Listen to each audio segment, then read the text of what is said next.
Peggy 16.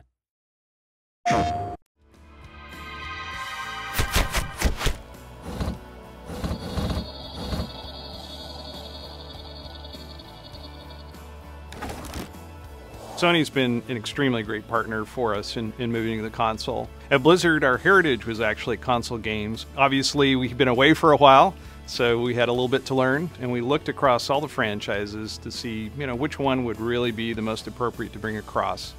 And we felt that Diablo was by far the easiest win. It is the granddaddy of action RPGs. When the first one came out in the late 90s, it really said, RPGs don't need to be this slow, sort of pondering, epic. They can be these awesome, rock concerts, and you can sort of like just smash things and kill a bunch of monsters and get a whole bunch of epic loot. It just connects you to that experience, and I think it's super important for us that the player feels that they are in the screen with their character, and partly because our players on console are sitting 10 to 15 feet away from the action, so the more we can make them feel that they are the action, they are the barbarian, the more epic and visceral the experience is. So for us, the thing that's exciting about the new console is actually the controller. That's where it all begins. That's where you develop that relationship with your character on the screen. At Blizzard, we have this sort of philosophy that control is king. And working on a console version for Diablo 3, for us that means the controller is king. This is not a mouse. This is something different for us, and it's something exciting that we haven't had a chance to work with on Diablo. What was surprising was that the second I got a controller in my hand and started playing around, and there's a difference here between an indirect control where I'm pointing around with a mouse cursor, and a direct control, an intentional control, where I say, I'm pointing this way, I'm attacking that way, I'm rolling this way. And that just stings. It was really surprising, even to me. There's an intimate connection between the player and their character, and that's something that we really wanted to leverage and build the Diablo 3 version for the console, specifically around the notion that we call pick up and slay.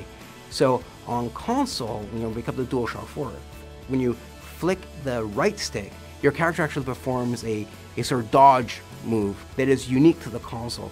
And we added that thing first because our PlayStation players are going to have this expectation that as a console game I should be able to do that. I should be able to have this cool sort of dodge mechanic, and we wanted to give them that. We also wanted to make sure that players had the ability to quickly reposition in combat to give the game not just a cool action feel to it, but add a sort of tactical element to it, and it's worked out really well. One of the things that we're excited about with the controller is the touchpad. Diablo is a pretty deep game, and we don't like a lot of overload on the buttons. We wanted to keep it really simple so you can get to the things that you need to get to fast, because you need to do it, because the monsters are pouring at you no matter what. We think the touchpad's going to give us a lot more opportunity to make that interface a lot easier. We now have a different way that the player can interact with the game. For a game like Diablo 3 that has a lot of sort of cool inventory things you're doing, you're equipping items, just the possibility of the trackpad is really exciting, and we really can't wait to dive into it and sort of make it as awesome as we can. What we didn't want to do is simplify the experience, because at the end of the day, Diablo is awesome because of all the different items you can get and all the different powers those items have, so we didn't want to sacrifice that. What we wanted to do is streamline the experience so the players can decide when and how they wanted that level of information. So we really built the inventory and all our UI screens from the ground up. These are screens that are specifically designed to feel great when you have a DualShock in your hands and the way you navigate them. So we moved into a radial style menu that allows, first of all, your character to be nice and big on screen. But I think one of the magic of working on a game like Diablo at Blizzard is we're very iterative. Like, we constantly keep asking ourselves, how can we make this better? How can we make this more awesome? And our team, and so Jason Bender, had this really great idea for something we call the quick equip, which is without even having to open your inventory, you can just press up on the D-pad and quickly cycle through the items you've recently picked up and make a decision right then and there whether to equip it or not. So again, that's a great example of the way we wanted to streamline but not simplify the experience. What's great about Sony's decision to make the PlayStation 4 an easier architecture for us to work with as developers is that it means that we can actually get our games into the hands of our players a lot faster, and we're super excited about that.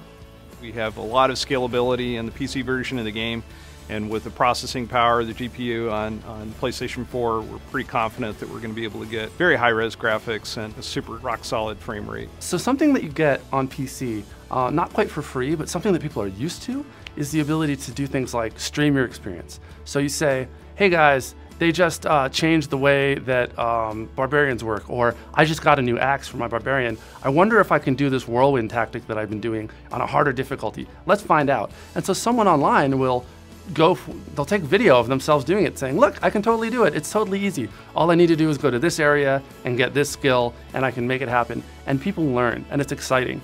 I think the share button, I think, has this potential to sort of really fundamentally change the way players interact with not just the game, but with one another. And there's always been a barrier to sort of bring that same type of experience to the console. But the fact that it's now on your controller, a button press away, that you can, you just found an awesome legendary and you want to, share it, not just with your friends on your couch, but with the whole world.